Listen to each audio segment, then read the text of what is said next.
2023 সালে বিধানসভা নির্বাচনে বিজেপি সমর্থিত সরকার প্রতিষ্ঠিত হওয়ার পর রাজ্যের মুখ্যমন্ত্রী ডক্টর মানিক সাহা ঘোষণা দিয়েছিলেন নেশার বিরুদ্ধে জিরো টলারেন্স নীতি প্রয়োগ করে নেশামুক্ত ত্রিপুরা গড়তে চাই।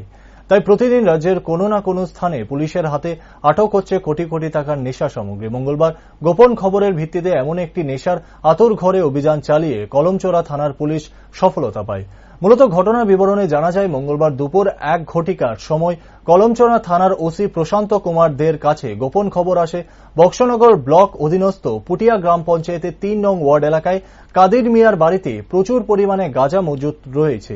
এই খবরের ভিত্তিতে তার বাড়িতে অভিযান চালিয়ে একটি গোয়াল ঘরে মাটি খুঁড়ে মাটির নিচ থেকে 3টি নীল রঙের ড্রাম উদ্ধার করে পুলিশ।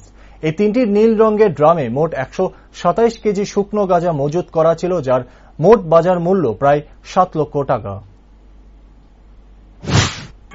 আজকে আমাদের কাছে দুটি গোপন সংবাদ আসে যে পুটিয়াস্থিত কাদির মিয়ার বাড়িতে মাটির নিচে গাঁজার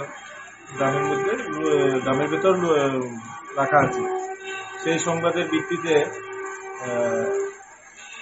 আমরা সেখানে যাই এবং ওখানে যাওয়ার পর তল্লাশি করি। তল্লাশি করার সময় মাটির নিচে আমরা 3টি ড্রাম পাই এবং 3টি ড্রাম ওজন করে দেখতে পাই যদি 127 কেজি হয়।